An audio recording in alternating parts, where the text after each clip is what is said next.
가운데서 부활시켜 주신 그 하나님 찬양하면서 부활주의 양심 예배 가운데 나아가겠습니다. 예배로 나가기 전에 우리 교동문 133번 교동문 133번 교독하면서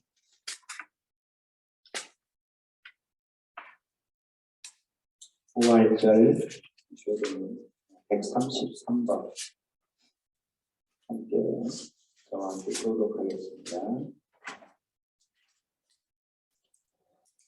하나님께서 그를 사망의 고통에서 풀어 살리셨으니 이는 그가 사망에 매여 있을 수 없었습니다. 우리 주 예수 그리스도로 말미암아 우리에게 승리를 주시는 하나님께 감사하니 그러므로 내 사랑하는 형제들아 전시하며 흔들리지 말고 항상 주의 일에 또 힘쓰는 자들이 되라. 이 말을 할 때 예수께서 친히 그들 가운데에서 서서 이르시되 너희에게 평강이 있을지어다 하시니 그들이 놀라고 무서워하여 그 보는 것을 영으로 생각하는 자라. 예수께서 이르시되 어찌하여 두려워하며 어찌하여 마음에 의심이 일어나느냐.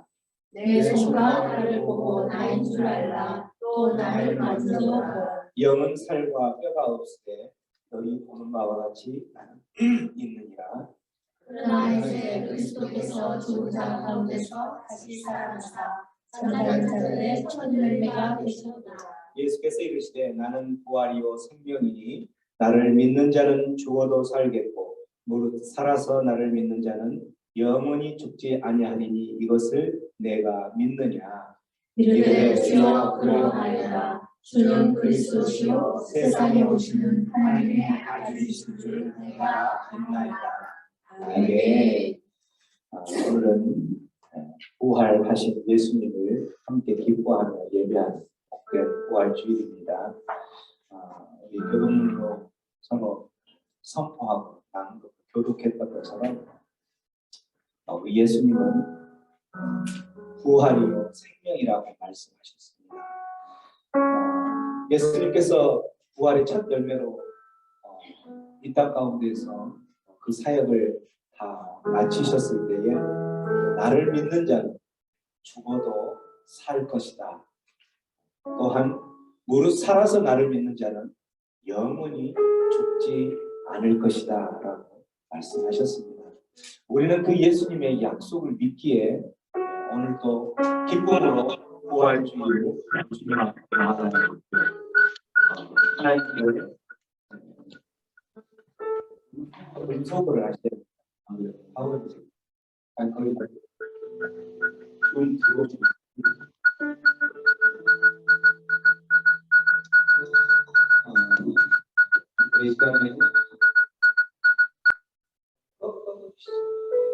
이 시간에 부활의 생명으로 부활의 첫 열매로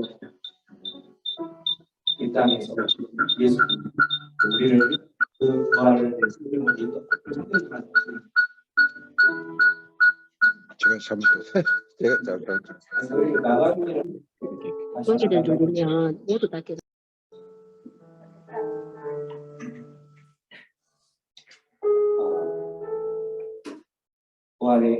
부활이 우리의 소망이 되고 우리의 삶의 능력이 되었던 것을 감사하면서 우리 부활주의 함께 기도하며 예배로 나아가겠습니다. 함께 기도합니다. 자녀들이 부활에서 시험의 소리를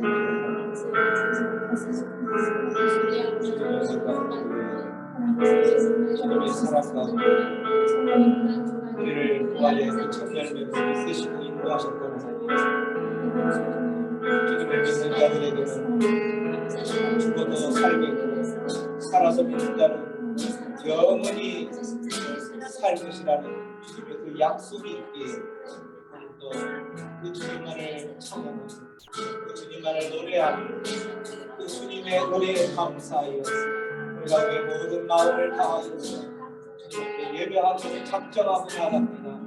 이 예배를 받아주시고 부활하신 그 주님으로 인하여서 함께 기뻐하는 복된 시간 됐습니다. 인도하여 주옵소서.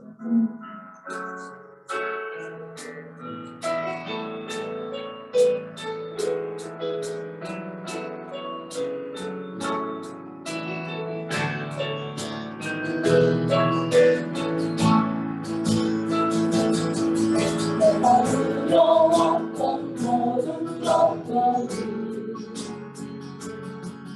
내가 지나왔던 모든 시간이 내가 걸어왔던 모든 순간이 당연한 것 아니라 은혜였어. 내가 크고 저녁에 놓은 봄의 꽃향기와 가을의 열매 떠나는 계절의 모든 순간이 당연한 것 아니라 은혜였어. 모든 것이 은혜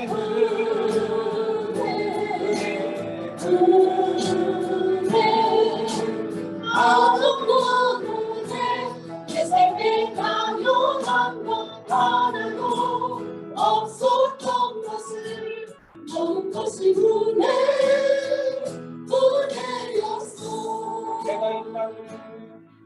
내가 이 땅에 태어나 사는 것 어린아이 시절과 지금까지 숨을 쉬며 살며 꿈을 꾸는 자 당연한 것 아니라 은혜였어. 내가 하나님의 자녀로 살며 그를 찬양하고 예배하는 자 복음을 전할 수 있는 축복이 당연한 것 아니라 은혜였어. 모든 것이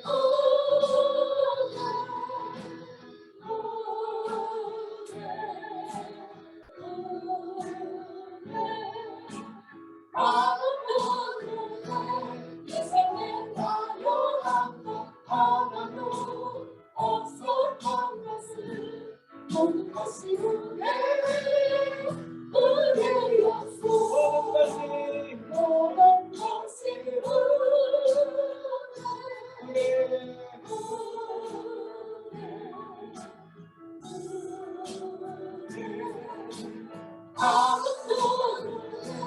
내 삶에 당연한 것 하나도 없었던 것을 모든 것이 은혜였어.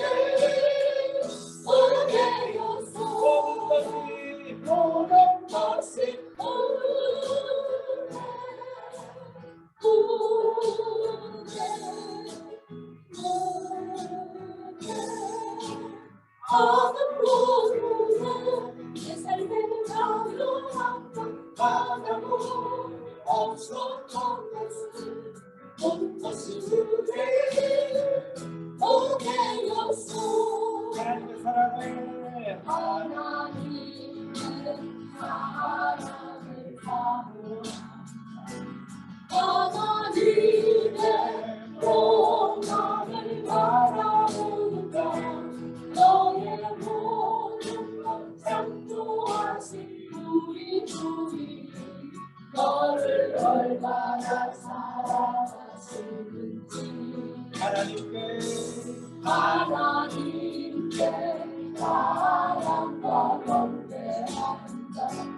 하나님의 선하심을 닮아가는가 너의 모든 것 창조하신 우리 주님 너를 사며 삼으셨네.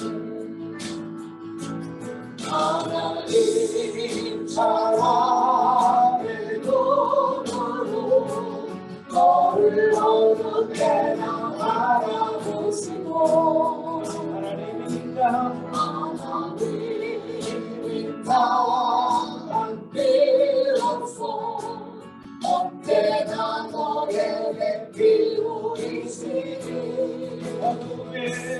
어둠에 밝은 빛을 비춰주시고 너의 작은 시련에도 응답하시니 너는 어느 곳에 있는지 주를 향하고 주만 바라보는지라 하나님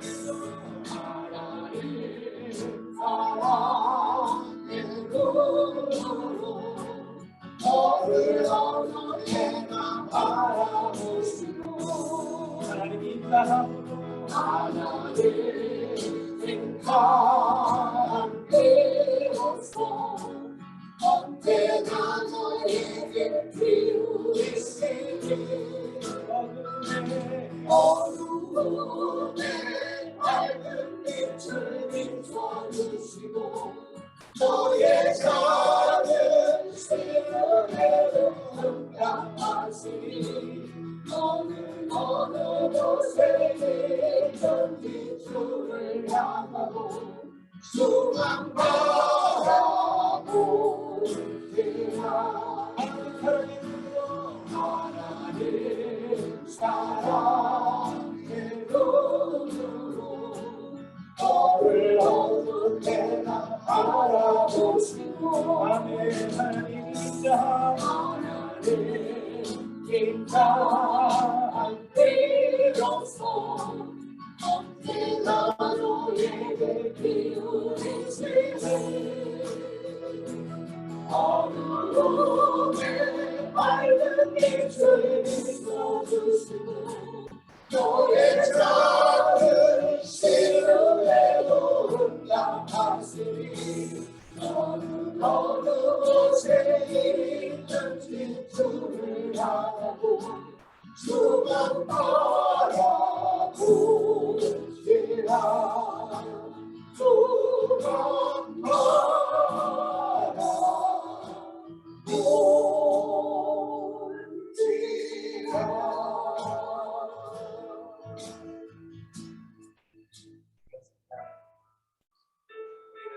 사순절을 지나왔고 또 사순절의 마지막 주간은 고난 주간을 지나오면서 우리에게 남겨졌던 그 고난들, 우리가 겪어야 했던 그 고난들, 그 모든 고난들이 주님께서 우리에게 남겨진 마지막 남은 고난이라는 것을 기억하면서 그 고난을 통과했던 자들에게만 오늘의 이 부활의 영광을 맛보게 하셨던 것에 감사하였습니다. 그 고난을 통과하지 못한 사람, 고난을 통과하지 못한 그 사람들에게도 하나님께서 예비하신 그 부활의 영광, 하나님의 나라 가운데 들어갈 수 없음을 우리는 잘 알고 있습니다. 하나님의 나라가 임하는 그 모든 과정에는 고난의 그 시기도 있고 또한 그 과정을 지내고 나서 기쁨의 시기도 있는 것을 우리는 발견하였습니다. 우리는 고난을 겪었을 때에 너무나도 힘들고 좌절하고 포기하고 싶고 그러한 순간순간이 있을 때마다 하나님께서 우리에게 다가오셔서 우리를 다시 한번 이렇게 세우시고 우리를 주님의 품으로 품으시면서 하나님께서 예비하신 그 하나님의 나라를 향하여서 함께 걸어가자꾸나라고 말씀하셨던 그 하나님의 음성이 있었기에 우리는 또한 이 자리까지 온 줄로 믿습니다. 그 하나님께 감사하면서 주의 나라를 소망하며 나아가는 하나님의 백성들이 오늘 부활의 그 기쁨을 만끽하면서 누리면서 하나님을 예배하는 이때에 하나님 그 부활의 영광을 가지고 부활의 그 소망을 가지고 살아갔던 하나님의 백성들에게 하나님의 나라를 경험하는 귀한 시간 되게 해 주옵소서. 그러한 간절한 마음으로 주의 나라가 임할 때 찾아오며 나갑니다.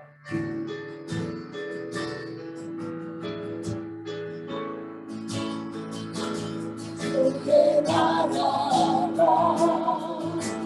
임할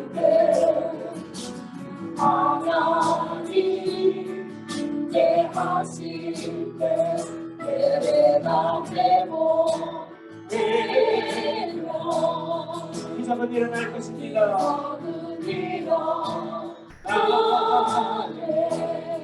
전능하신 하나님 전능하신 주 영원하신 능력의 통치자 자유가 선포되려 주 백성 보라 노래 하나님 나라 하나님 나라 임하소서 영광과 존귀 능력과 위력 놀라운 사랑의 기적의 하나님 지금 이곳에 오소서 하나님 나라 임하소서 영광과 존귀 능력과 위력 놀라운 사랑의 기적의 하나님 지금 이곳에 오소서 주의 나라가 임할 때 나라가 임할 때 하나님이 임재하실 때 예배가 회복되며 믿어는 일어나네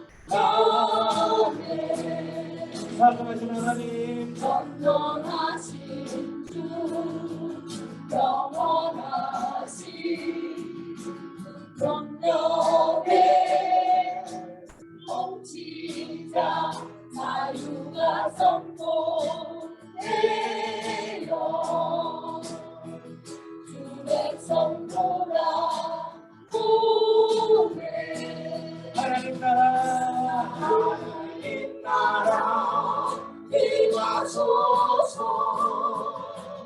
영광과 존귀 능력과 위력 아멘 놀라운 사랑의 기적의 하나님 지금 이곳에 오소서 하나님 나라 하나님 나라 임하소서 영광과 존귀 능력과 위력 아멘 놀라운 사랑의 기적의 하나님 지금 이곳에 오소서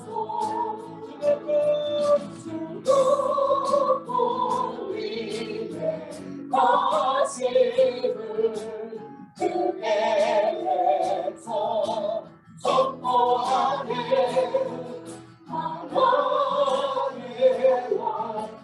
하나님과 하나님 믿음 오소서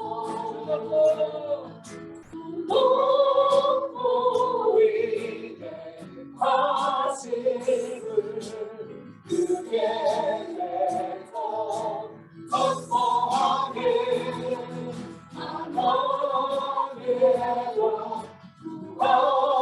하나님 지금 오소서 하나님 나라 하나님 나라 임하소서 영광과 존귀 능력과 위력 놀라운 사랑의 기적의 하나님 지금 이곳에 오소서 마라나타 주 예수여 어서 오시옵소서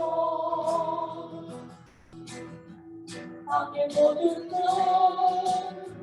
모든 족속 주를 찬송하게 하소서 마라나타 주 예수여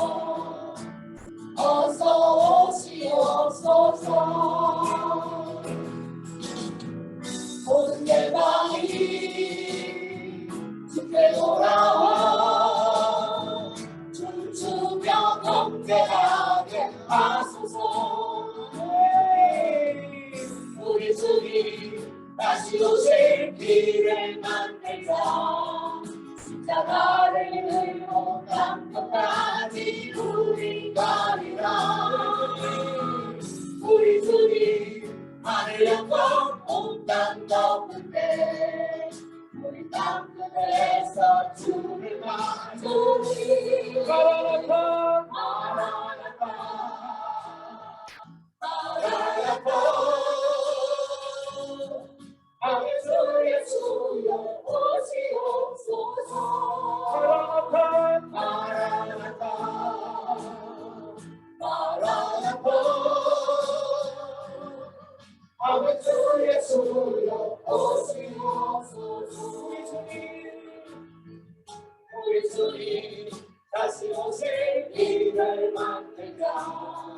십자가를 들고 땅 끝까지 우리 가리라.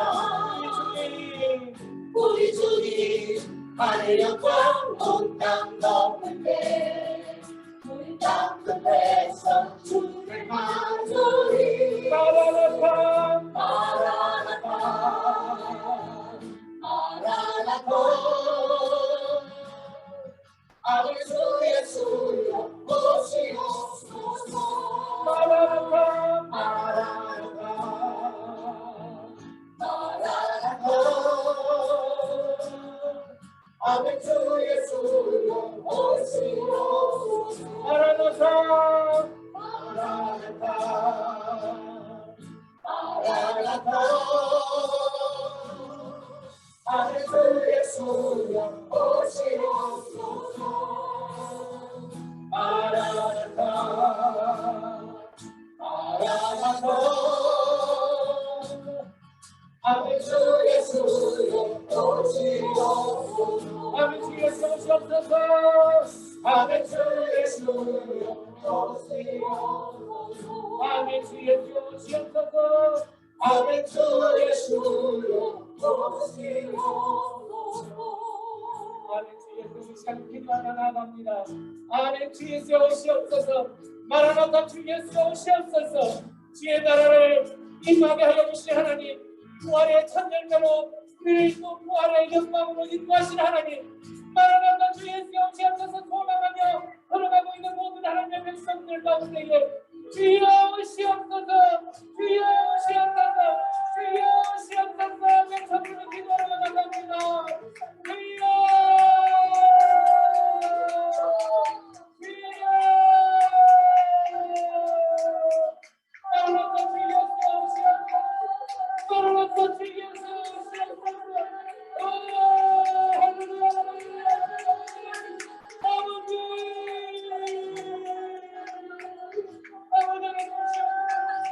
주님의 힘을 소망하는 나라를 주님의 힘을 소망하는 나라를 주여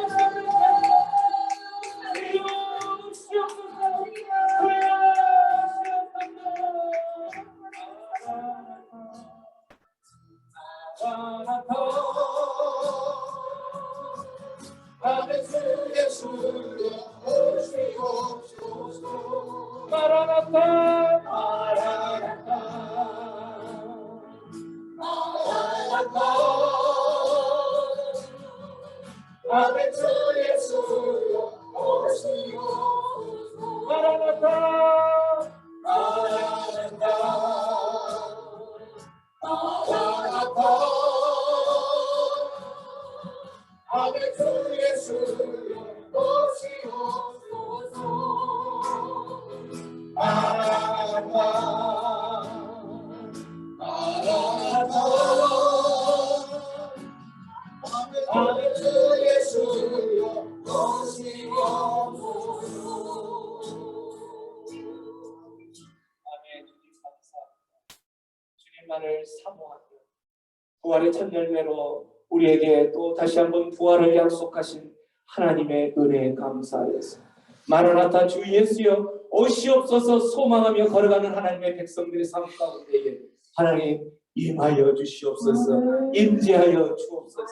하나님 임재하시는 그 순간에 우리의 모든 삶에 무너졌던 것들이 회복될 줄을 믿습니다. 아멘. 하나님이 마시는 그 순간에 마라나타 주 예수 오시는 그 순간에 우리의 삶 가운데 아버지 회복되어야 될 것이 있다면 모든 것이 회복될 줄로 믿습니다. 아멘. 주님 오시옵소서. 우리 인생 가운데 오시옵소서. 우리의 삶 가운데 길목마다 주님 필요한 그 모든 자리 가운데 임하여 주시옵소서. 아멘. 그 주님의 임함을 감사하고 소망하며 오늘도 부활의 영광을 맞이하며 부활의 아침에 주님을 예배하는 하나님의 백성들의 삶을 다시 한번 보듬어 주옵소서. 아멘. 감사하고 예수님의 이름으로 기도하옵나이다.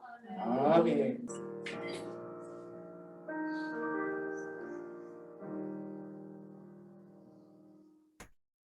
예수님께서 나귀를 타고 예루살렘 성에 입성했을 때 저희들은 허가였나이다.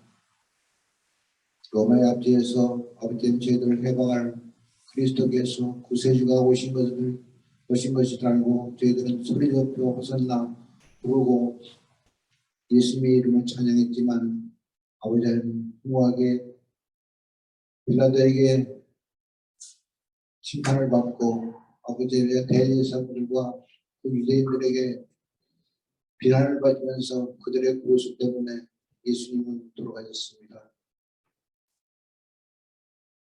그런데 그 돌아가신 그 십자가를 볼 때 아버지는 저희들은 아무것도 몰랐습니다. 그동안 예수님과 같이 지나갔던 그 순간들을 돌아볼 때도 아버지의 첫 기적으로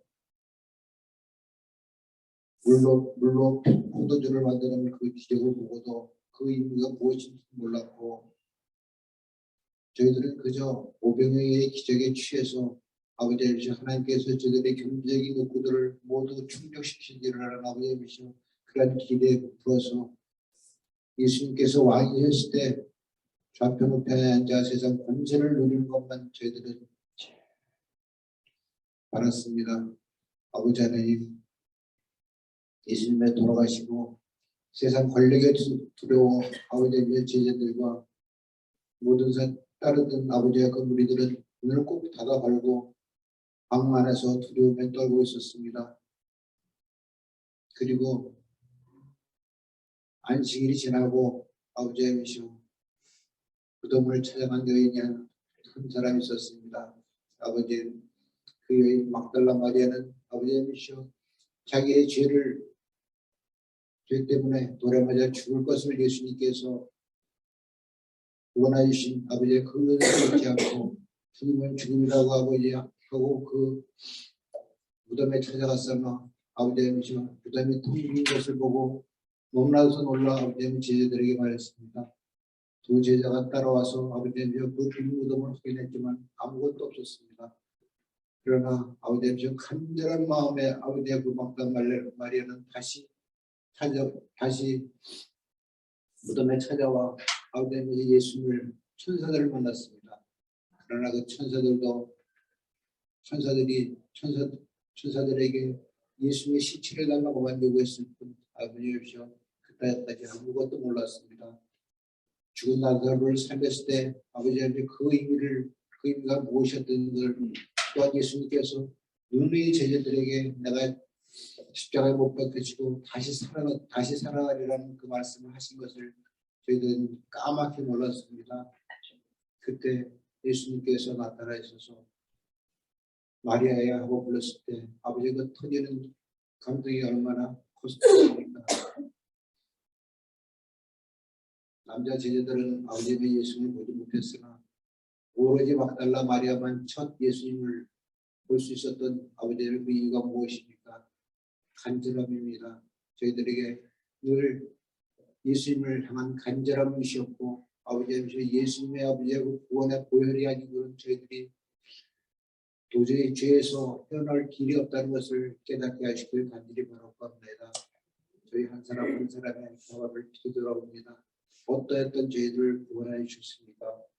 처음에 성경 공부를 하고 저희들이 성경을 읽을 때는 저희들이 죄가 무엇인지 몰랐고 2000년 전에 예수님께서 그 십자가에 돌아가신 그 사건이 생생하게 다가오지도 않았지만 오늘 부활하신 예수님을 아버지의 미셔 보는 순간 모든 것이 깨달아졌습니다. 아버지 예수님께서 죽음을 이기고 부활하셔서 아버지의 영광을 얻었사오니 아버지의 그 영광을 가지고 아버지의 저희들이 의지하고 나가게 하시기를 간절히 바라옵나이다. 예수님께서 다시 살아있다 하는 그 말을 저희들에게 전하고 또 아버지께서 예루살렘 모든 거민들에게 전하는 저희들이 되게 하시기를 간절히 바라옵나이다. 아버지 저희의 한 사람 한 사람을 그리스도의 전병으로 삼아주셨고 이 전병된 군사들이 아버지 십자가를 들고 아버지 세상 방방곡곡까지 나가서 아버지 저희들이 그리스도 복음을 전할 수 있도록 하시기를 간절히 바라며 저희들의 삶의 터전에서 만나는 사람마다 저희들이 전할 것은 아버지 예수 그리스도의 복음과 예수 그리스도 때문에 내가 이렇게 변했다는 것을 아버지에게 증언하게 하시기를 간절히 바라옵나이다. 오늘 부활절을 맞이해서 저희 또 목사님의 아버지의 말씀을 듣습니다. 그 말씀을 아버지는 저희들이 믿게 하시기를 간절히 바라옵나며 그 말씀을 받는 순간 저희들이 부활하신 영광의 예수님을 볼 수 있도록 해주시옵소서. 또한 이 시간에도 전쟁의 고통으로 아버지의 여러 가지 어려운 아버지의 병 때문에 고통하는 그 영혼을 주님께서 기억하시기를 간절히 바라옵나며 쓰러져가는 영혼들의 안타까움들을 아버지의 저희들이 간절함으로 바라볼 수 있도록 하시옵소서. 이 예배 시정을 주님께 의탁드리며 예수님을 기도했사옵나이다.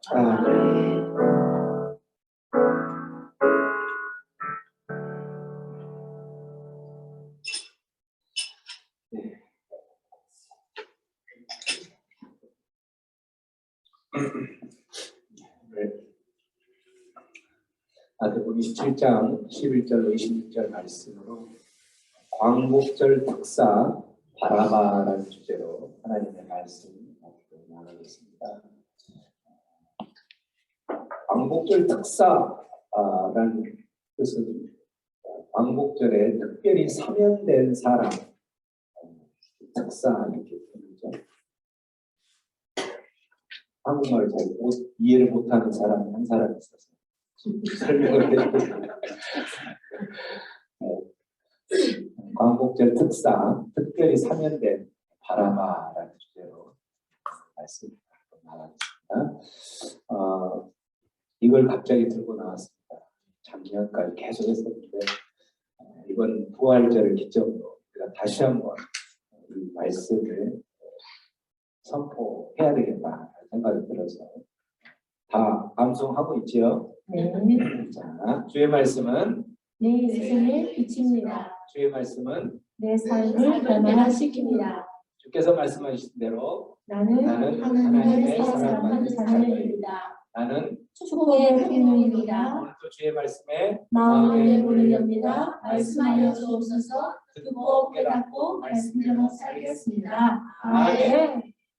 선포한 대로 우리 이 말씀들 들었던 말씀, 깨달은 말씀, 그 말씀대로 살 때에 능력의 삶이 될 줄로 믿습니다.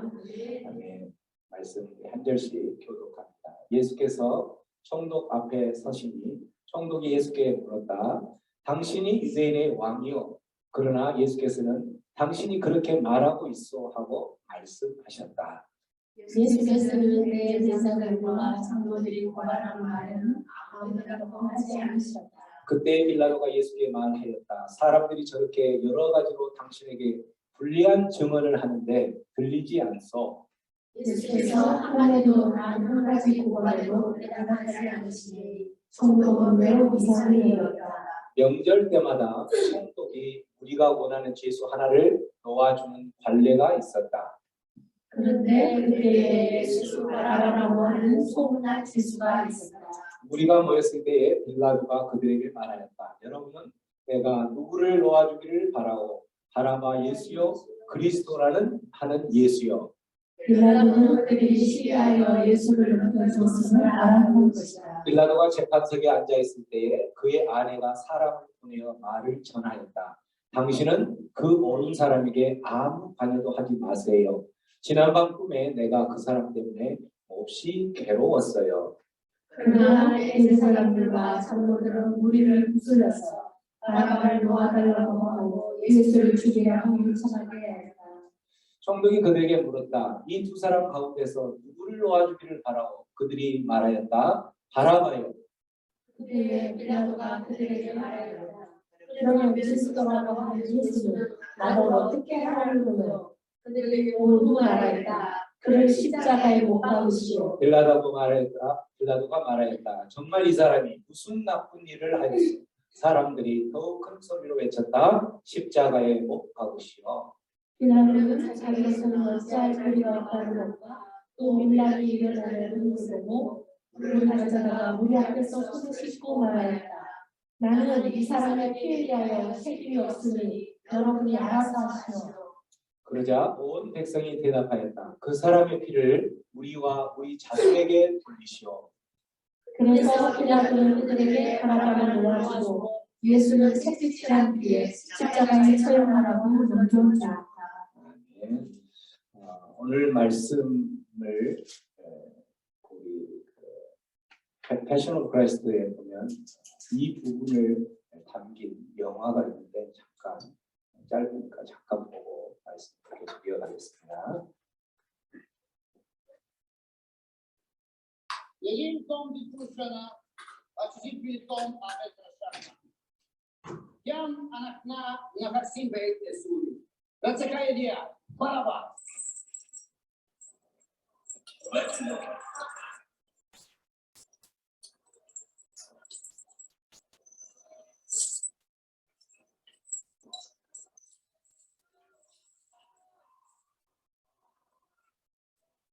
Dan man bayin antum Yesus bil tom.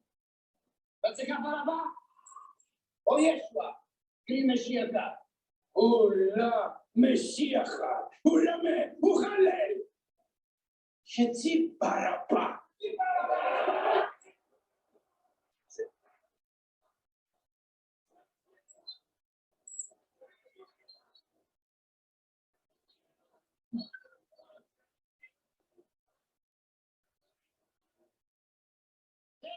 Tom kiyu.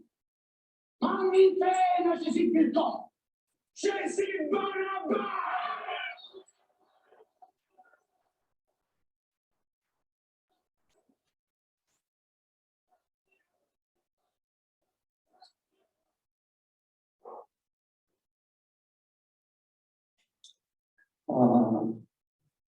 본문에서 나온 것과 비디오에서 나온 것처럼 빌라도 총독은 물어보죠. 바라바라는 예수를 풀어줄 것이냐, 아니면 그리스도라고 하는 예수를 풀어줄 것이냐라고 이야기를 할 때에 그들의 결론은 오늘 26절 말씀에 보면 바라바를 풀어주라 하는 거죠. 여기서 바라바는 바하면은 헬라어로 바하면 아들이라는 뜻이죠. 라바 아버지. 그러니까 결국은 바라바라는 뜻은 아버지 아들. 한마디로 보통 모든 사람들 어떤 누구의 아들, 그냥 아버지의 아들, 이런 평범한 그 하나의 그 사람을 말하는 거예요. 바라바 아버지의 아들. 이러한 아버지의 아들을 그들은 선택을 한 거죠. 26절에 보면 바라바를 놔주라. 그들이 예수와 바라바 둘 중에 예수는 메시아로 이 땅에 왔지만 그들은 예수를 메시아로 받아들이지 않았죠.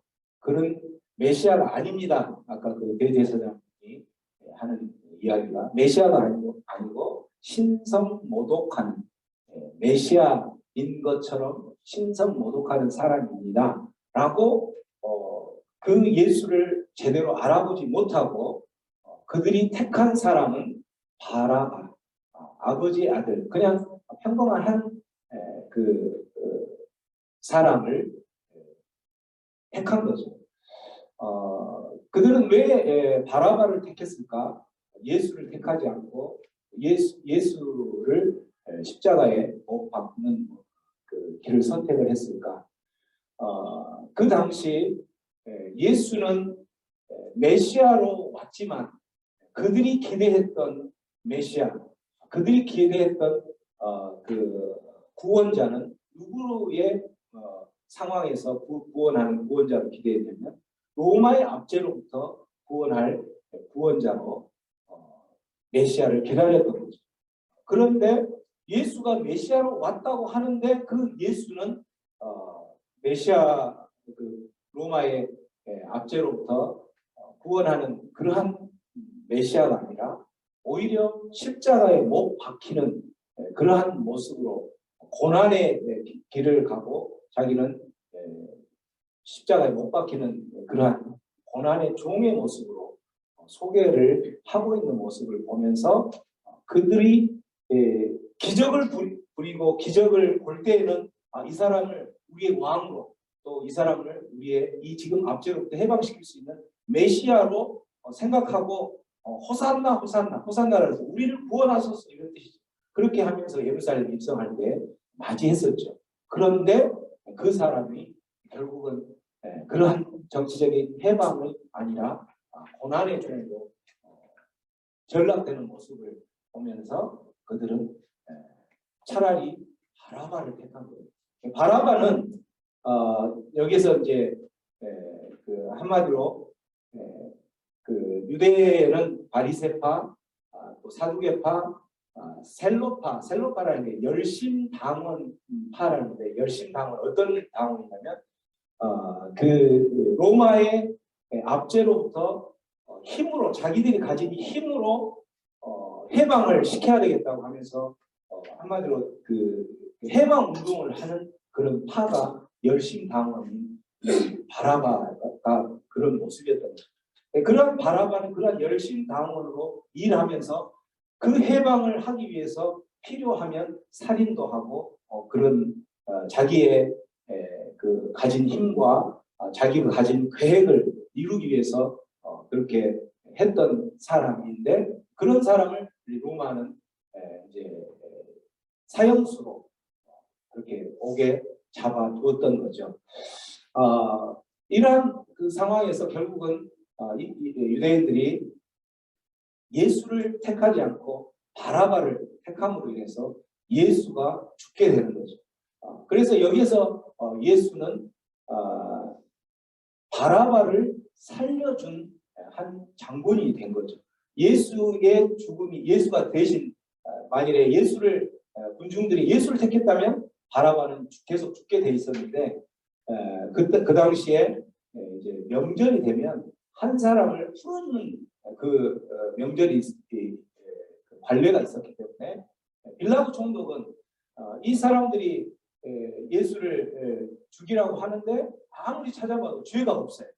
그렇기 때문에 그 명절에 한 명을 풀어줄 수 있는 그런 관례가 있으니까 이때 풀어주면 좋겠다 하면서 아무 죄가 없다라는 것을 이야기하면서 이 명절에 누구를 풀어줄 것인가? 당연히 이 사람들은 예수를 풀어줄 거라고 생각을 하고 그렇게 조건을 내걸었던 거죠.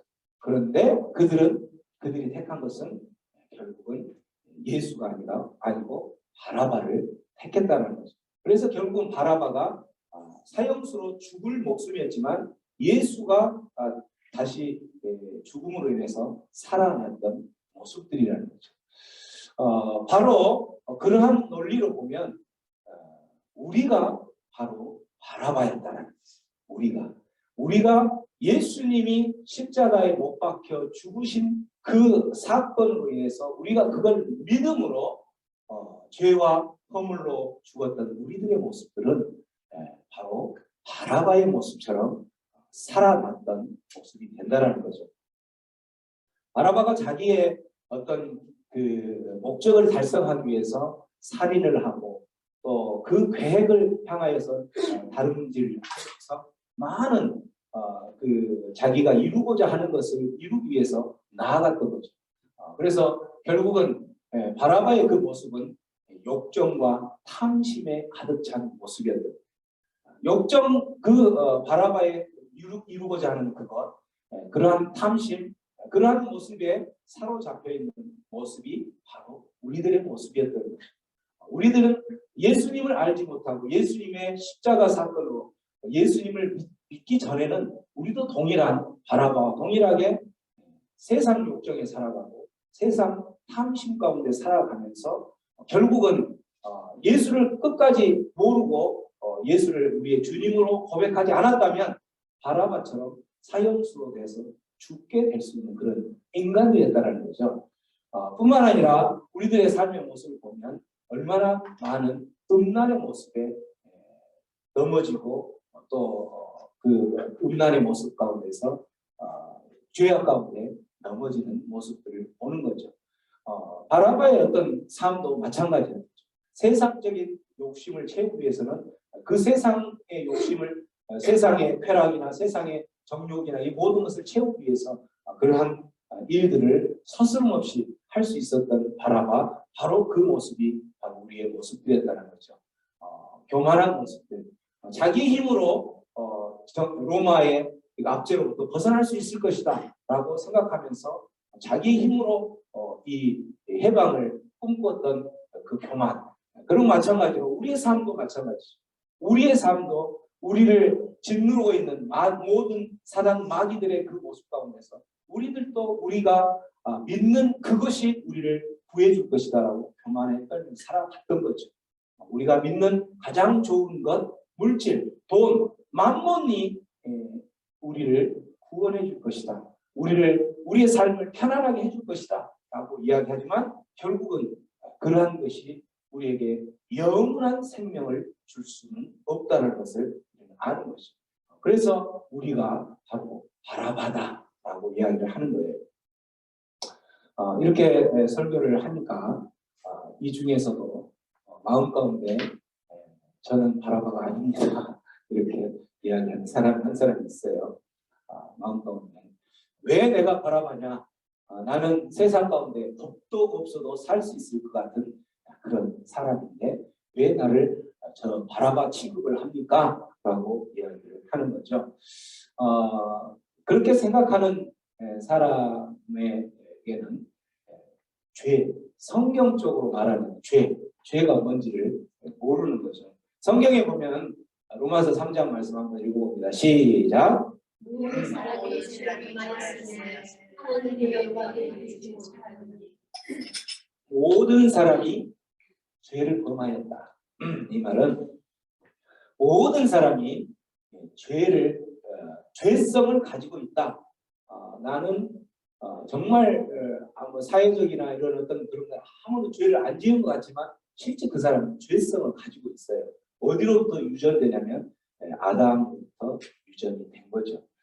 이런 죄성을 가지고 있기 때문에 결국은 하나님의 영광에 하나님 앞에 영광에 이르를 수 있는 사람은 어떤 조건이 있어야 돼요?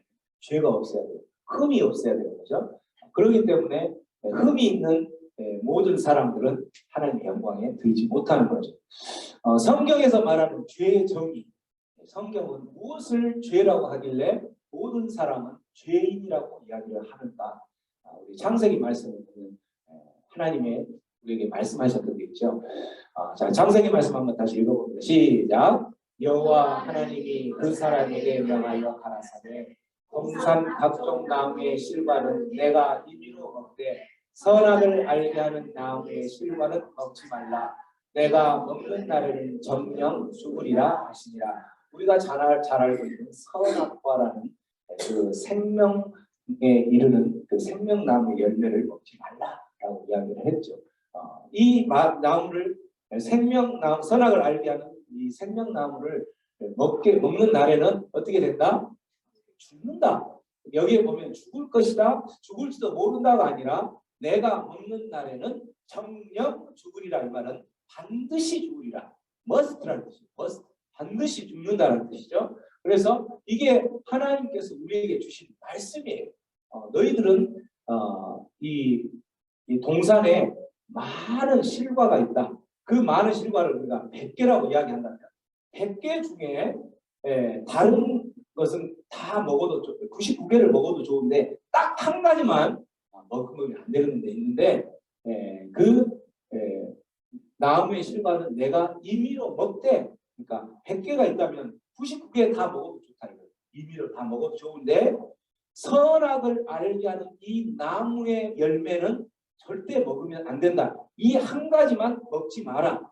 이 말은 99가지를 먹으면서 너는 충분히 살 수 있다라는 거예요. 이 한 가지 안 먹어도 살 수 있어요. 그런데 이 한 가지를 먹지 말라는 이유는 뭐냐면 네가 99가지 하나님께서 베풀어 주신 이 99가지를 다 먹을 수 있지만 이 한 가지는 안 먹어도 살 수 있지만 네가 나를 하나님으로 믿는다면 이걸 주님으로 믿는다면 이 한 가지 안 먹어도 살기 때문에 한 가지 먹지 말라고 하는 주님의 명령, 한 가지 먹지 말라고 하는 하나님의 명령, 이 명령을 지켜라. 나를 하나님으로 생각한다면, 나를 주님으로 생각한다면. 왜? 내가 베풀어진 이 99가지의 이것으로 너는 충분히 먹고 살 수 있기 때문에 너 나를 주님으로 믿는다면, 나를 주님으로 생각한다면 먹으면 안 돼. 이게 바로 뭐냐면 주님을, 하나님을 나의 주인으로, 인생의 주인으로, 주님으로 모시는, 고백하는 로드십이라는 그러한 개념인 거예요. 왜 선악과를 만들어가지고 우리를 죄인을 만들었어요? 라고 질문하는 것은 정말 초보자들이 하는 질문인 거예요. 믿지 않는 사람들은 왜 하나님은 우리에게 그 반드시 뻔히 보면은 따먹을 걸 알면서 왜 선악과를 만들었어요? 선악과를 만든 것은 주님 대신, 우리의 주인 대신 하나님이 주인의 그 상태를 점검하기 위해서 그 한 가지를 남겨놓고, 네가 나를 정말 주님으로 모신다면 이 99가지로 너는 충분히 먹을 수 있고 살 수 있기 때문에 이 한 가지는 지킬 수 있지 않겠느냐라고 선악과를 주었던 거죠. 이게 하나님의 명령이고 하나님의 말씀이었던 거예요. 그런데 우리가 잘 알고 있는 선악과의 그 후속 3장에 보면 어떻게 되죠? 사람이 선택한 방법, 시작.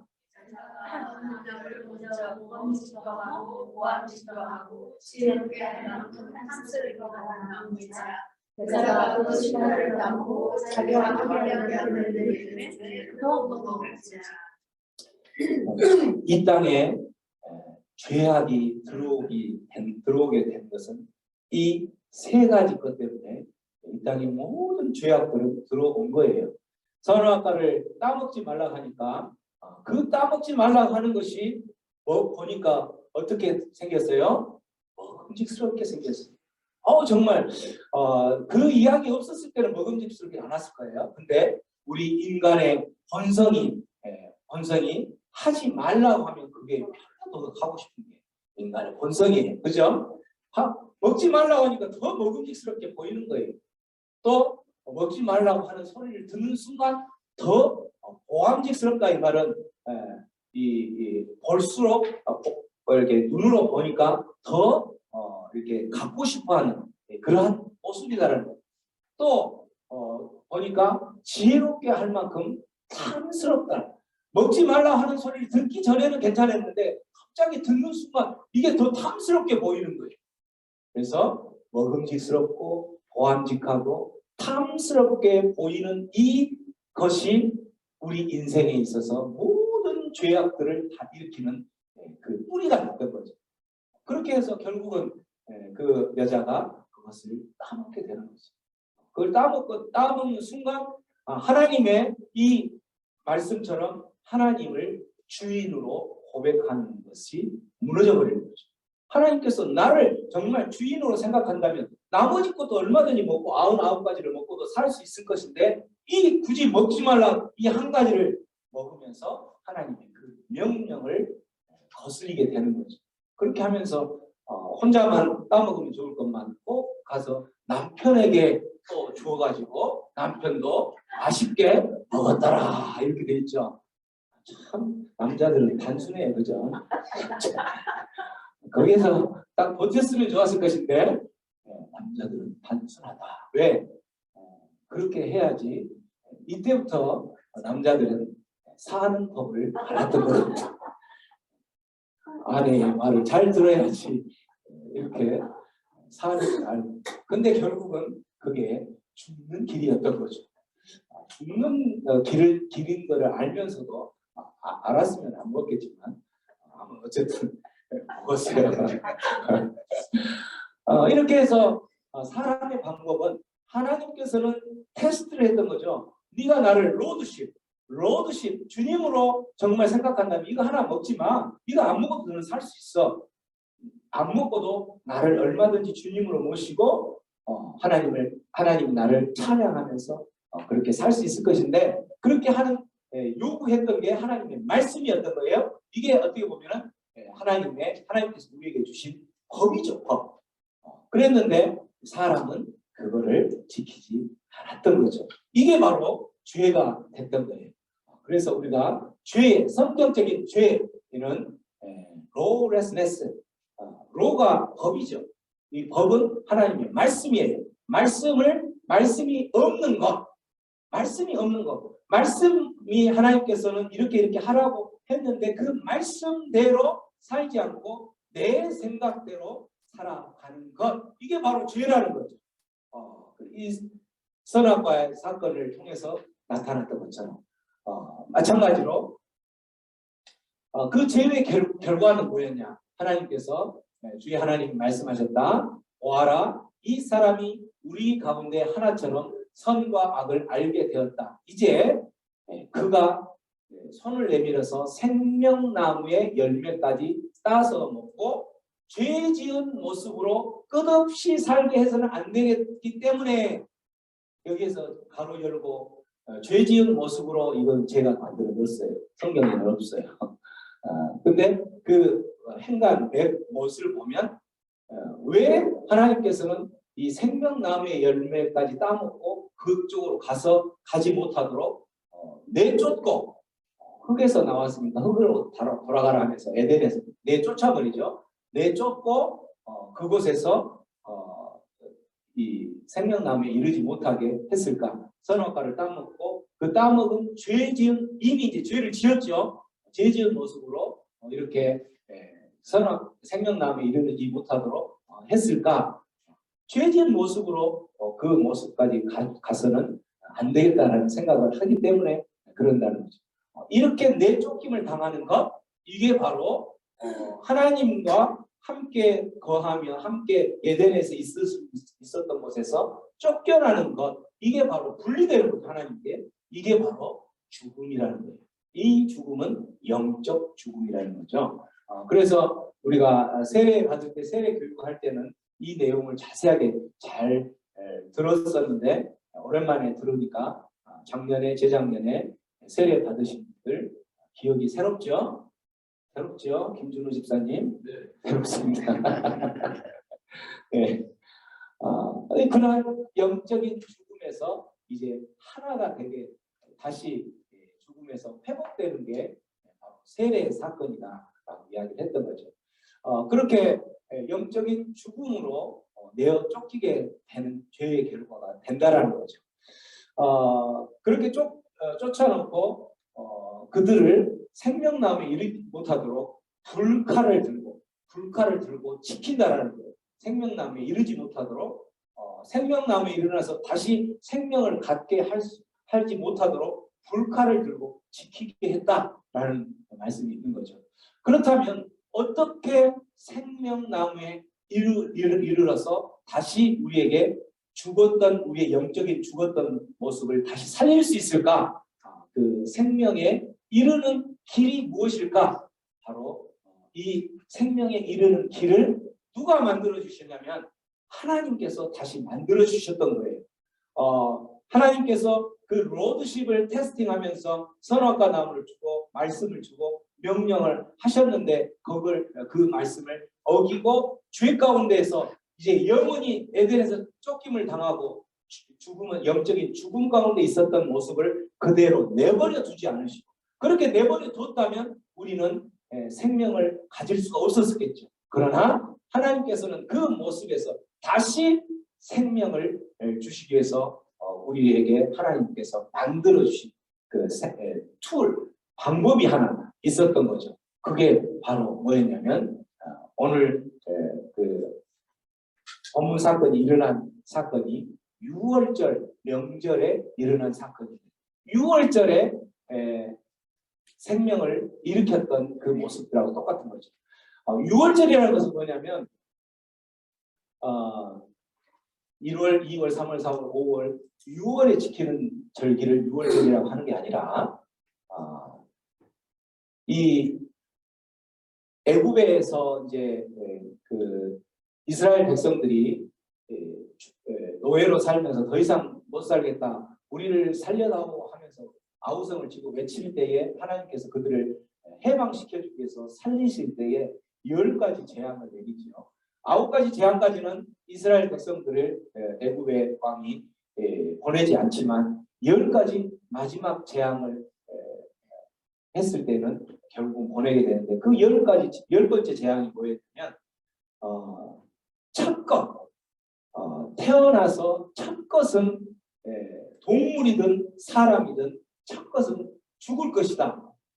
그런데 이 첫 것이 죽지 않고 살 수 있는 유일한 방법이 하나 있는데, 그 유일한 방법은 뭐냐면 너희들이 양의 피를, 흠이 없고 어린 양의 피를 어디에 바르자면 그 틀, 문이 있으면 문을 열고 닫는 틀, 이걸 이제 문지방과 문설주라고 한국말로 되어 있는데, 그걸 프레임이라고, 문 프레임, 그 프레임에 바르면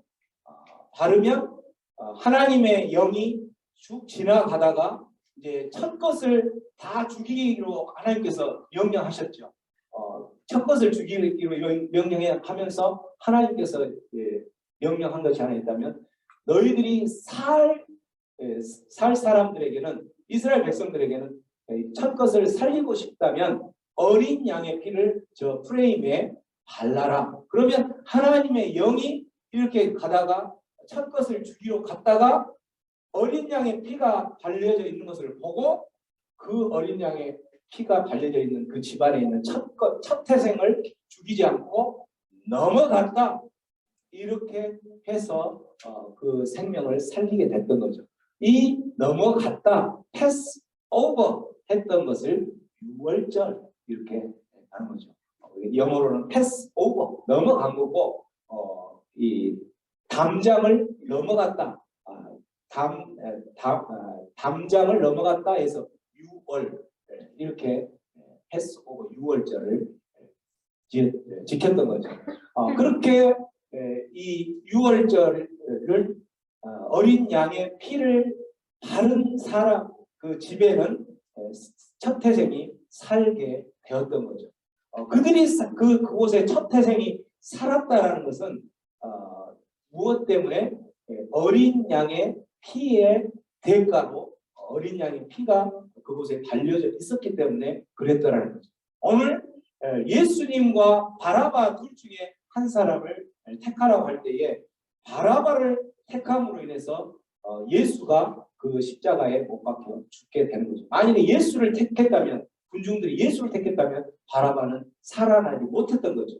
그러나 군중들은 바라바를 택하고 예수를 십자가에 못 박혀 죽게 하는, 그렇게 하는 것이 바로 6월절의 이 6월절 특성, 6월절에 특별히 그러한 한 사람을 이렇게 해방시켜주는, 풀어주는 그런 그 관습이 있었기 때문에, 그 관습에 의해서 살아났던 바라바처럼 우리의 생명들도, 우리가 바라바라고 되죠. 우리의 생명도 그런 예수님이 십자가에 못 박혀 죽으심과 마찬가지로 이곳에서 그 예수님의 피가 우리 그 프레임에 발라졌을 때 살았던 것처럼, 우리들도 그 예수님의 피의 덕분으로, 예수님이 십자가에 못 박힌 덕분으로 바라바가 사는 것과 똑같은 우리가 생명을 얻게 되었다는 거죠. 예수님께서는 그렇게 십자가에 못 박히셨지만, 못 박히는 순간까지는 사단 마귀가 이긴 걸로 그렇게 생각했겠죠. 그러나 예수님께서는 약속하신 대로 3일 만에 다시 부활하셨죠. 3일 만에 부활하셨기 때문에 이 모든 이 세상에 있는 모든 믿는 종교들은 이제 그들이 믿는 어떤 그들이 주라고 고백하는 그 사람들을 가진 능력이나 어떤 이런 것들을 앞세우면서 그를 믿고 하는데, 우리가 믿는 예수님, 기독교에서 믿는 예수님의 이 종교, 이 종교는 부활의 종교입니다. 다른 종교와 비교를 했을 때 부활하신 그들이 믿었던 사람이 부활하신 그러한 종교는 아무도 없어요. 이슬람, 마호메트도 부활하지 않죠. 아직도 미라고 그렇지요. 그 모습은 불교의 마찬가지 석가모니도 부활하지 않았어요.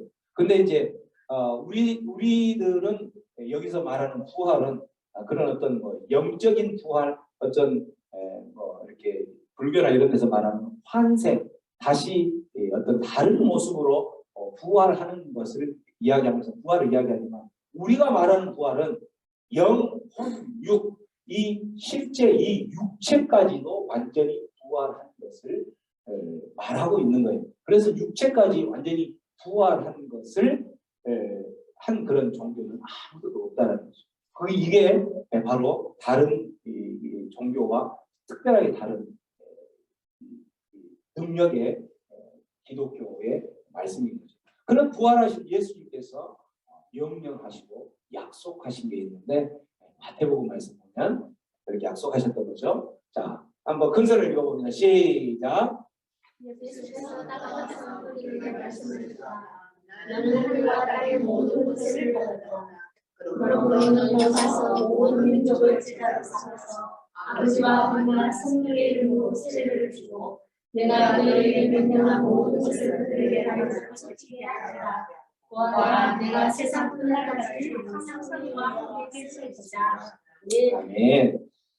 부활하신 예수님께서 제자들에게 다가와서 제자들 중에는 어떤 생각을 갖고 있었냐면 이 마리아가 여자들이 이렇게 우리 주님이 부활하셨다라고 이야기하니까 제자들 중에는 믿지 않았죠. 봤어? 네가 봤어? 이렇게 이야기하는 거죠. 세상 사람들이 이야기하는 거죠. 예수님이 부활하셨어. 네가 봤어? 우리가 어떻게 볼 수가 있어요? 2000년 전에 있었던 그 일, 우리는 볼 수가 없죠. 우리가 부모님에게 태어났을 때에 부모님에게 태어난 한 30살 먹은 자식이 부모에게 엄마 아빠라고 이야기할 때에 옆에 사람이 너 봤어? 네가 그 부모 밑에서 태어난 거 봤어? 이렇게 하면 물론 요즘은 이제 과학이 발달되고 증거 위주로 하니까 그 사진을 찍는 경우도 있죠. 그렇지만 그게 또 나라는 걸 어떻게 믿어? 믿음의 꼬리를 질문하기 시작하면 한도 끝도 없죠. 이런 것처럼. 근데 무려 2000년 전에 있었던 일을 봤어? 라고 이야기를 하면 어떻게 믿겠어요? 그 자체를. 근데 예수님께서 태어난 것은 그 역사적인 사실이에요. 그 당시에 태어났던 사람들이 봤던 모습을 기록으로 이렇게 남기는 거니까. 그리고 예수님께서 또 죽었던 사실도 역사적인 사실이에요. 팩트라는 거죠. 그건 우리가 안 봤지만 그 당시의 사람들이 목격했던 그 사실이고, 또 다시 예수님께서 부활하셨다라는 것도 그냥 한두 사람이 본 게 아니라 사도행전에 보면 거의 무려 엄청난 많은 사람들, 500명, 800명 이렇게 많은 사람들에게 보여주시죠. 그 당시 사는 사람들에게 보여주셨던 예수님의 부활은 팩트라는 거예요. 사실이에요. 우리가 못 봤던 거지 그 당시 사람들은 봤던, 확인했던 역사적인 사실이라는 거예요. 그 역사적인 사실을 믿는 것, 그렇게 믿을 때에 우리 안에 어떤 믿음으로 등장하게 되냐면 우리 안에 개인적인 그 믿음의 의로운 사람으로 우리는 이제 등장하게 되는 거죠. 이렇게 해서 믿음, 저 사람이 믿음이 있을까 없을까? 이것을 아는 것은 그 사람의 믿음이라는 것은 주관적인 거기 때문에 주관적인 것은 볼 수 없어요. 그렇지만 무엇을 알 수 있냐면 객관적인 역사적인 사실을 믿는 것은 알 수가 있는 거죠. 뭘로? 그가 입술로 고백하고 내가 이 예수님의 역사적인 이 사건 나를 위해서 십자가에 못 박혀 죽으셔서 그 핏값으로 내가 하나님의 자녀가 되었습니다라고 고백하는 그 고백은 볼 수가 있는 거죠. 이 고백은 어떤 고백을 하는 거냐면 역사적인 예수님의 죽으심, 부활하심, 또 탄생하심 이런 것은 역사적인 사실이기 때문에 그 사실을 고백하는 것은 볼 수가 있는 거죠. 그 고백을 보면 그 고백이 우리의 마음 가운데에서 왔을 때 그 고백을 통해서 우리 마음 가운데 자리 잡고 있는 게 뭐냐면 주의 성령님이 자리 잡고 있는 거죠. 그 성령님이 이제 그 사람에게 믿음이 있는지 없는지 믿음을 심어주는지 어떤지는 그 성령님의 역할이라는 거예요.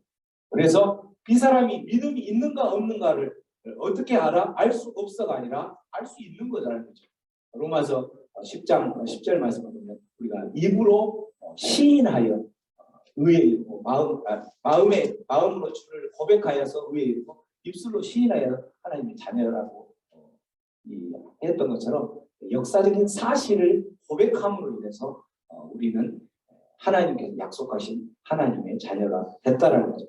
그러한 그 역사적인 사실로 정말 부활하신 예수님께서 우리에게 또 말씀하시는 것이 있다라는 약속하시는 게 뭘 약속하시냐면 너희는 19절에 너희는 내가 하늘과 땅의 모든 권세를 받은 내가 너희에게 지금 이야기하는데 너희는 여기서 너희는 누구냐면 교회를 말하는 거예요. 교회 너희는 주는 그리스도시요 살아계신 하나님의 아들입니다라고 고백하는 그러한 모임의 공동체가 교회라고 그랬죠. 그런 교회에 모여있는 이 교회가 해야 될 사명을 주고 있는데 너희는 가라는 거예요. 가고 또 모든 민족을 제자 삼아서 아버지와 아들과 성령의 이름으로 세례를 주고 그 다음에 20절에 명령한 모든 것을 가르쳐 지키게 해놔라. 19절과 20절에 보면 동사가 4개가 나오죠. 4개. 제가 빨간색으로 칠해진 동사 가라, 그 다음에 제자 삼으라, 또 세례를 주라, 또 가르쳐 지키라, 가르치라. 이 4개의 동사 중에 한 동사는 메인 동사, 메인 버브예요. 메인. 본동사고 나머지는 보조동사예요. 나머지 3개는 보조동사. 뭐가 메인 동사일까요? 3가지. 제자 삼으라, 그 다음에 세례를 주라, 그 다음에 가르치라. 무엇을 하기 위해서 나머지 3개 동사는 보조동사라는 거예요. 뭘까요? 옛날에 한번 제가 한 것 같은데. 피치. 가르치라. 또 고 가라. 또 4개 중에 하나 있으니까. 네? Make disciple. 제자 삼으라. 네. 또 4개 중에 하나만 이야기하는 거죠. 25% 제자 삼으라. 제자 삼으라. 이 제자 삼으라는 동사만 본동사고 나머지는 보조동사예요. 그래서 부활의 생명을 가진 우리들이 바라바죠. 우리 바라바들에게 하나님께서 예수님께서는 사명을 주셨는데 어떤 사명을 주셨냐면 제자 삼기 위해서 모든 민족을 제자 삼기 위해서 너희들이 행해야 될 3가지 일이 있다라는 거죠. 어떻게 하라? 가고 세례를 주고 가르치라는 거예요. 가고 어디를 가라는 걸까요? 어디로? 제자 삼기 위해서는 가라는 거죠. 아직도 예수님을 믿지 않는 그 영혼들을 향하여서 가라는 거예요. 그 가는 길은 바로 옆집이 될 수도 있고 옆 동네도 될 수도 있고 아니면 옆 나라가 될 수도 있고 온 열방을 향하여서 가라는 거예요. 부활의 아침에 예수님께서 우리에게 그 고난의 터널을 지나온 저와 여러분들에게 이 가라는 명령을 하시는 이유가 뭘까요? 지금 코로나 이제 그것 때문에 여행 모든 길이 다 막혔던 길이 이제는 한 80%는 열렸어요. 이제 여행국도 나라도 거의 많이 열려서 80에서 90%는 열렸으니까 이제 하늘끈이 열렸다라는 거죠. 그래서 우리들이 계속 꿈꿔왔던 그 선교도 갈 수가 있어요. 이제 얼마만큼 그곳에서 열릴지는 모르지만 어쨌든 열렸으니까 가라는 거죠. 그 먼 나라도 가려고 생각을 했는데 바로 옆집에는 왜 못 가냐는 거죠. 옆집에를 제껴두고라도 바로 내 옆사람, 내 배우자, 내 자녀 왜 못 가냐는 거죠. 가라는 거예요. 뭘 하기 위해서? 제자 삼기 위해서. 제자 삼기 위해서 가라는 거예요. 예수님, 부활하신 예수님께서 지금 하늘로 승천하시기 전에 제자들에게 말씀하시는 거예요. 가라.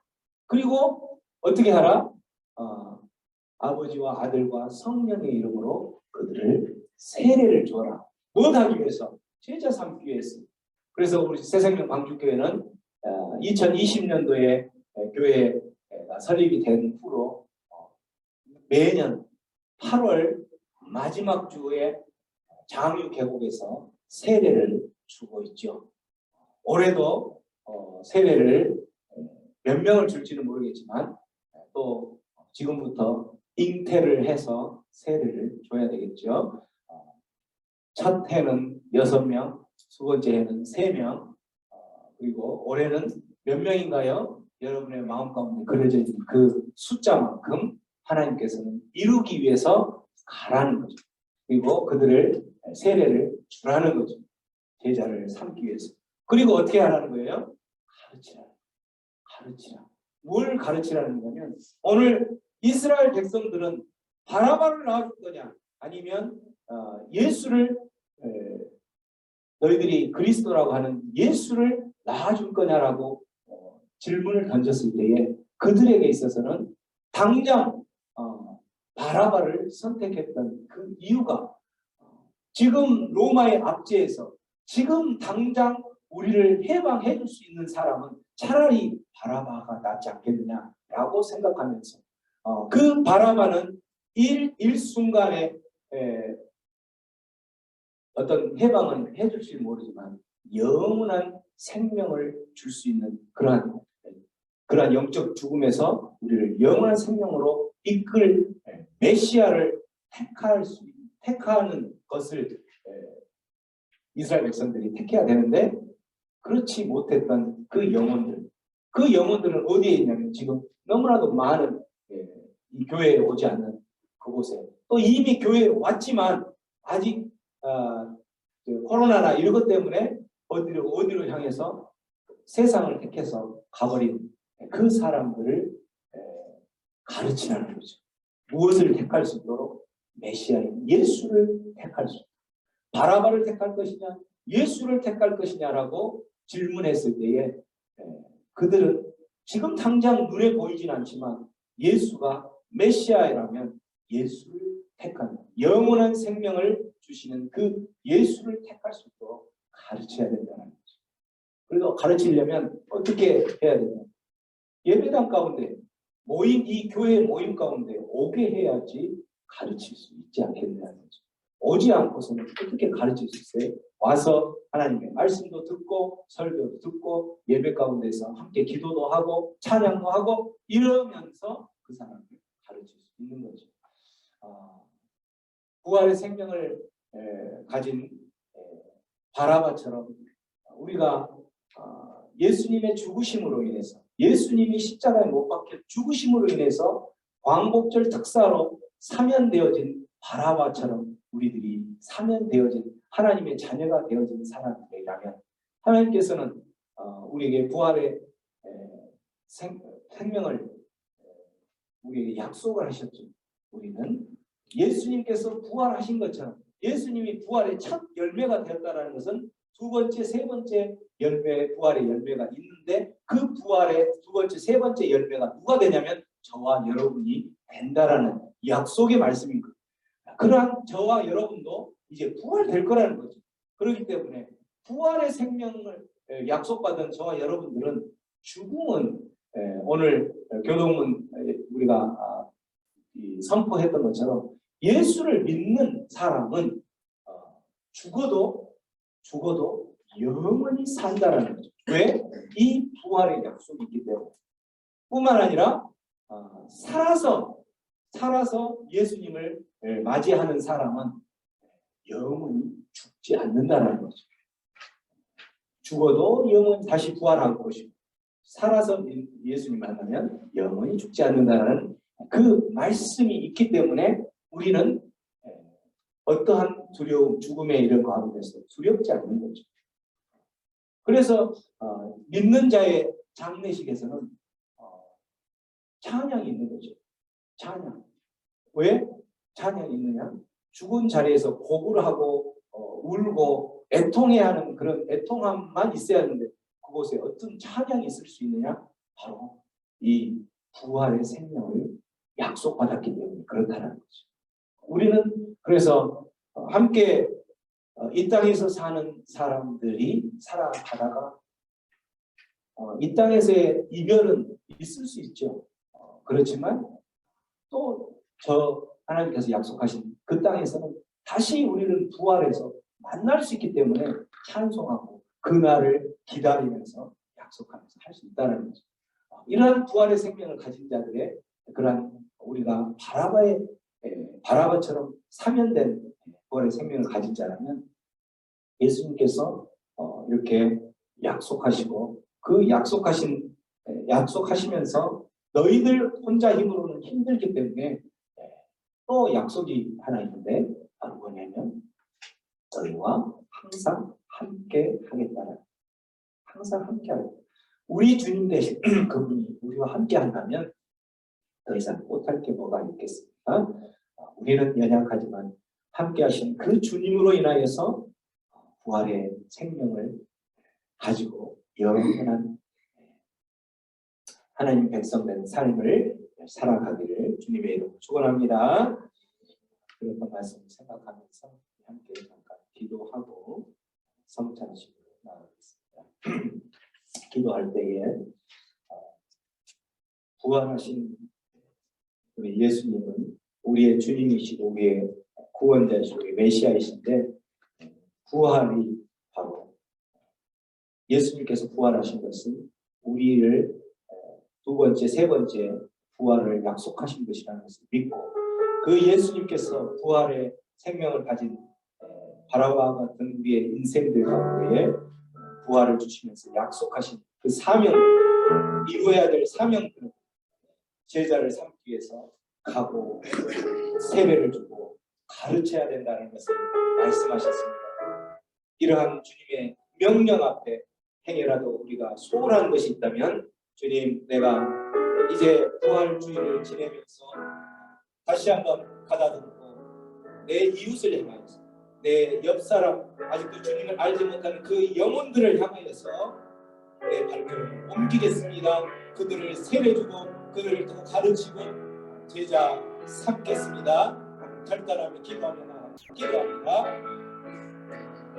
아버지 하나님 감사합니다. 모든 것이 주님의 은혜요 주님만을 또한 사모하는 것을 우리가 또 고백하고 주님의 자녀된 것에 감사하며 나가는 자 되게 하여 주시옵소서. 부활의 이 아침에 주님의 부활하셨던 것처럼 우리도 동일하게 부활의 생명을 가지고 이 땅 가운데서 살아가게 하여 주시옵소서. 부활의 생명을 가진 자는 하나님 어떤 사망의 그러한 우리를 겁을 주고 또 사망의 우리를 힘들게 할지라도 우리는 부활의 생명이 있기에 어떠한 두려움과 염려와 불안이 있는 것이 아닙니다. 하나님의 부활의 생명을 믿고 담대하게 나아갈 수 있음을 고백합니다. 그러한 담대한 부활의 생명을 가지고 맡겨진 사명들을 잘 감당하게 하여 주옵소서. 그 일들을 하는데 주님은 늘 함께 하시겠다는 약속을 바라보며 나아가게 하여 주시옵소서. 그렇게 하신 주님의 이름으로 감사합니다. 감사합니다. 고마우신 주님, 부활의 생명으로 우리 안에 부활의 참 열매가 되게 하시고 주님은 또 우리를 부활의 두 번째, 세 번째 열매를 약속하신 하나님, 약속을 붙들고 주님 예수님께서 약속하신 것처럼 모든 민족, 온 열방을 제자 삼기 위하여 우리의 발걸음을 옮기는 자 되게 하여 주옵소서. 제자 삼기 위하여서 하나님 그들이 세례받을 수 있도록 그들의 영혼들을 이쪽으로 옮기고 인도하는 역할에 앞장설 수 있도록 인도하여 주시고 그들을 가르쳐서 하나님 온전한 제자 되게 하여 살게 하여 주시옵소서. 그 일들을 감당할 때 우리의 힘과 능력으로 하는 것이 아니라 늘 우리와 함께 하시겠다 하는 하나님의 능력으로 그 일들을 감당하게 하여 주옵소서. 감사하고 예수님의 이름으로 기도하옵나이다. 아멘. 이 시간에는 성찬식을 거행하겠습니다. 성찬식 하기 전에 우리가 성찬의 의미를 잠깐 살펴보겠습니다. 우리 고린도전서 11장 23절로 25절 말씀하고 큰 소리로 읽어봅니다. 시작. 내가 너희에게 전한 것은 주께 받은 것이니 곧 주 예수께서 잡히던 밤에 떡을 가지사 축사하시고 떼어 이르시되 이것은 너희를 위하여 내 몸이니 이것을 통하여 나를 기념하라 하시고 식후에 또한 그와 같이 잔을 가지시고 이르시되 이 잔은 내 피로 세운 새 언약이니 이것을 통하여 마실 때마다 나를 기념하라 하셨으니. 예수님께서 잡히시던 밤에 오늘 그 말씀처럼 이렇게 잡히시던 밤에 최후의 만찬을 하시죠. 하면서 그때 떡을 가지고 말씀하시네요. 이 떡은 무슨 의미냐면 너희를 위한 내 몸이다라고 이야기했죠. 떡을 들고 너희를 위한 몸이라는, 너희를 위해서 내가 이 몸이 찢길 것이고 너희를 위해서 이 몸이 십자가에 못 박힐 것이다. 그렇기 때문에 나를 기념하라. 그리고 또 잔을 가지고도 말씀하시기를 이 잔은 어떤 의미냐면 내 피로 세운 새 언약이다. 내가 십자가에 못 박히면서 흘렸던 그 피의 잔이라는 거죠. 피의 잔인인데 이 피의 잔을 먹고 마시는 자에게 내가 어떤 약속을 줬냐면 이 피의 잔을 먹고 마시는 자는 너희들이 하나님의 자녀가 되는 권세를 준다는, 그 먹고 마신다라는 것은 그 피의 의미가 나를 살리는 것이라는 것을 믿는다라는 거죠. 먹고 마신다는 것. 그래서 그러한 것을 약속하면서 나를 기념하라라고 이야기를 하는 거예요. 대부분 초대교회에서는 그 초대교회에서는 부흥이 전도가 얼마나 잘 되냐면 하루에 3,000명에서 5,000명까지 전도가 되고 하나님의 백성으로 들어왔던 거죠. 하루에 3,000에서 5,000명. 그런 폭발적인 성장이 있음과 동시에 그들 안에 핍박도 엄청 많았었죠. 오해와 미움을 받는 극심한 핍박이 있었는데 그 핍박이 있었던 이유 중에 하나가 뭐냐면 우리가 그 서로를 부를 때 형제 자매라고 부르는 형제 자매라고 부르는 그 모습이 보고 어떤 어른들 이렇게 있는데 또 이 어른들이 또 다른 집 어른들도 있고 그런데 이때 자녀들이 보면서 그 어른들을 보고도 형제여 이렇게 이야기하는 버르장머리 없는 거죠. 그런 모습. 어떻게 저렇게 하면서 형제요, 자매요 이렇게 하면서 그렇게 하니까 또 어떻게 보면은 형제라고 하면은 이제 그 우리가 그 촌수가 조금 헷갈리는 경우도 생길 수가 있죠. 이 사람하고도 형제요, 이 사람하고도 형제는 부모가 한 사람이 되어야 되는데 뭐 이런 상황들. 그래서 좀 기독교는 좀 이상한 종교네 하면서 오해를 받았던 거죠. 또 오해를 받은 것 중에 하나가 오늘 우리가 성찬식 하는데 피를 예수님께서 내 몸을 먹으라, 내 피를 마시라 이렇게 하니까 식인종으로 생각하는 거예요. 이 사람 기독교는 식인종이네 이렇게 생각하면서 오해하고 핍박을 했던 거죠. 그러한 그 성찬식의 오해는 이러한 기독교뿐만 아니라 종교적인 그 부분에 있어서도 오해를 했죠. 천주교에서는 실제 우리가 그 성체 성사 성체 거기 이제 그 미사를 드릴 때에 이렇게 몸을 먹을 때 그 몸을 먹으면 내가 예수 그리스도의 몸이 된다라는 화채설을 믿었던 거예요. 그런 몸이 되면서 우리가 은혜를 누릴 수 있다 이렇게 생각을 했던 거죠. 근데 그렇게 하면서 내가 그 몸을 먹을 때에 하나님의 자녀가 될 수 있다라고 생각하는 그 화채설을 믿었던 그런 오해를 했었는데 우리가 아는 그 하나님의 자녀가 되는 것은 무엇 때문에? 무엇으로? 오직 믿음으로 된다는 것. 믿음으로 하나님의 자녀가 되는 은혜를 누릴 수 있다는 거죠. 그래서 이제 성찬에 참여할 수 있는 자는 주는 그리스도 살아계신 하나님의 아들입니다라고 고백할 수 있는 고백하는 영접하는 자. 그 영접하는 자는 누구나 하나님의 그 성찬에 참여할 수가 있는 거죠.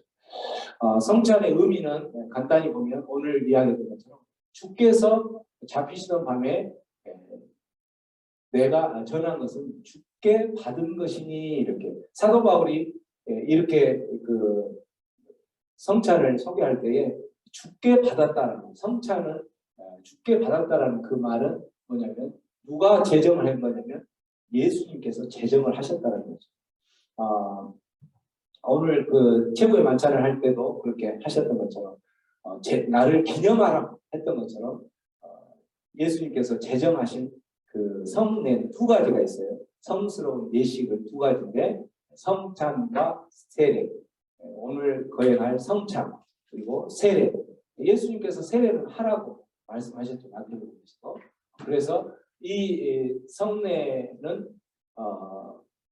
이렇게 성찬을 거행하는 것은 예수님의 명령에 우리가 순종하는 의미가 된다는 거죠.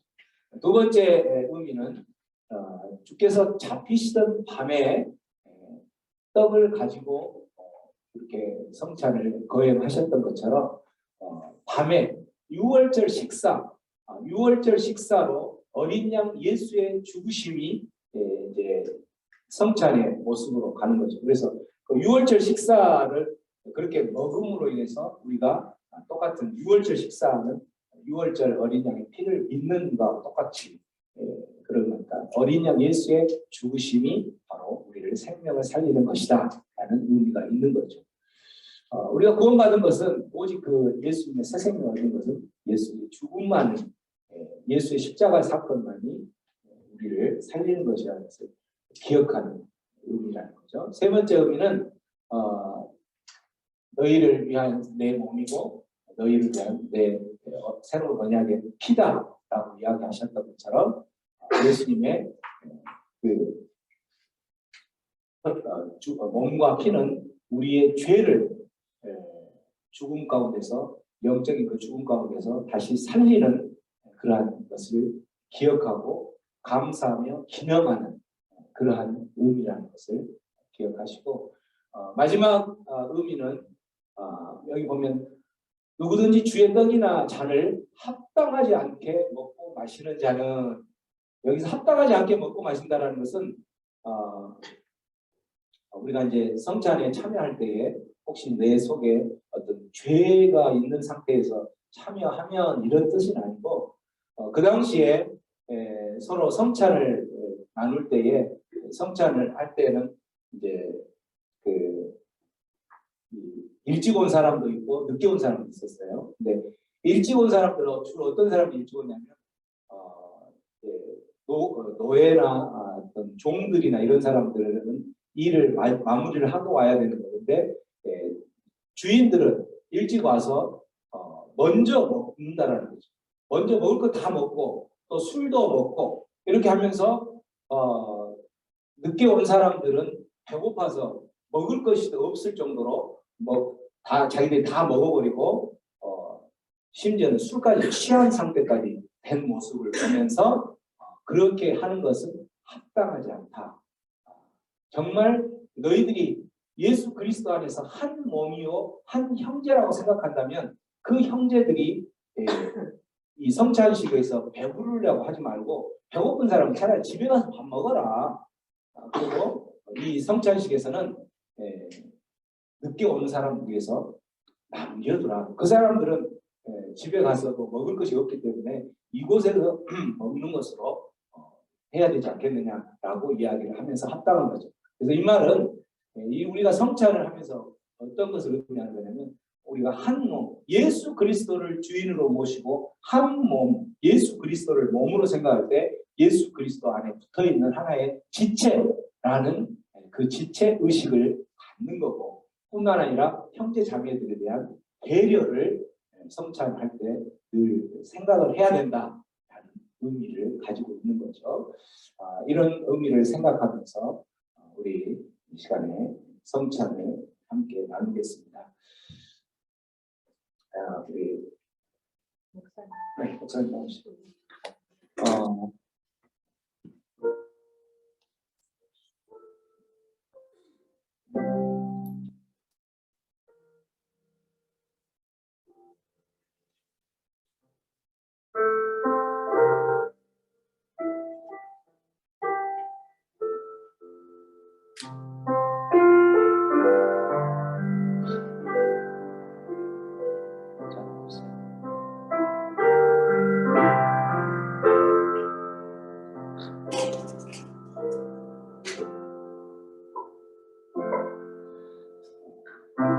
예수님께서 잡히시던 날 밤에 이 떡을 먹으라. 이 떡은 너희를 위한 내 찢긴 몸이다 라고 말씀하셨습니다.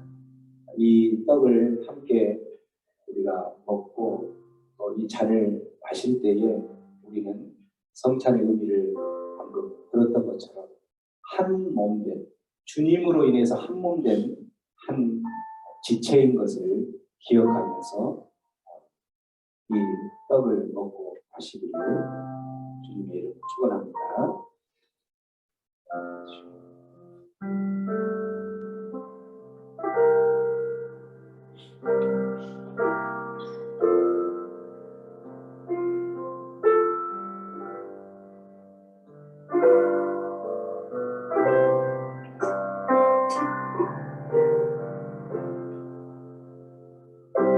잔을 마시고도 주님께서 잔을 향하여서 이 잔은 너희를 위한 피의 잔이다. 이 피의 잔을 먹고 마시는 자는 내 자녀가 되는 권세를 주셨다고 말씀하셨죠. 그래서 이 피의 잔을 먹고 마실 때에 주님을 생각하고 주님을 기념하는 그러한 복된 시간이 되기를 축원합니다.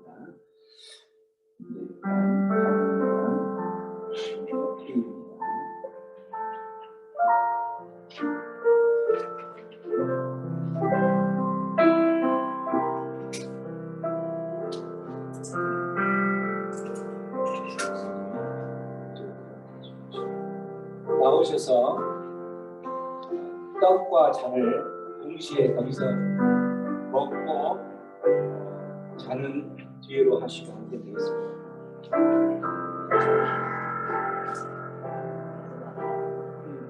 거기에서 먹고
당신을 위한 예수님의 피입니다.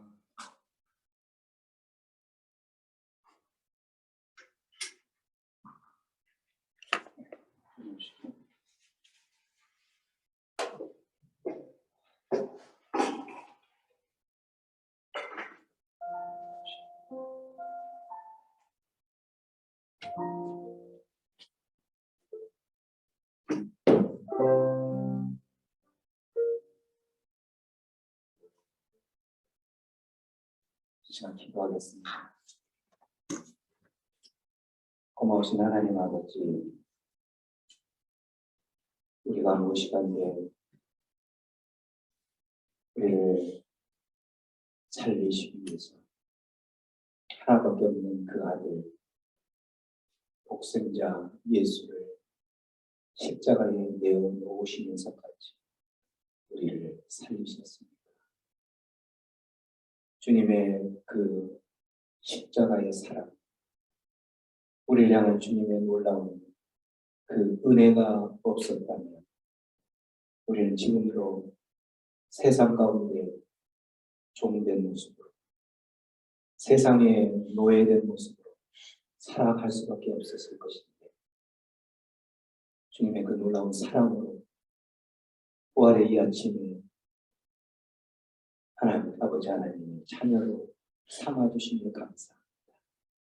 이제는 주님의 그 놀라운 사랑에 힘입어서 세상에 종되지 않고 아버지 하나님의 종된 모습으로만 우리 온 에너지와 온 마음과 온 힘을 다하여 살아갈 수 있도록 주여 힘 주옵소서.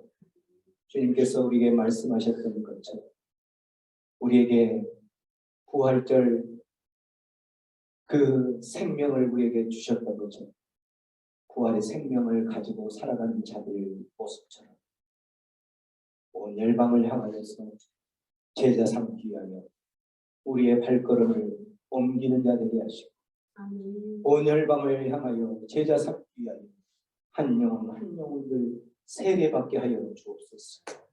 온 열방의 그 제자들을 삼기 위하여서 그 영혼들이 주님을 알 수 있도록 가르치는 자 위에 서게 하여 주옵소서. 아버지, 그러한 일들을 감당할 때 우리는 연약합니다. 하나님, 우리가 먹고 마셨던 주님의 몸과 또 주님의 잔을 마셨던 것처럼 이제는 우리와 동행하시겠다 하시는 주님, 우리의 삶 가운데 역사하여 주옵소서. 그 사명들을 감당할 때에 힘 주시고 능력 주시옵소서. 그렇게 하실 주님께 우리의 인생의 모든 것을 의탁합니다. 감사하고 예수님의 이름으로 기도합니다. 아멘.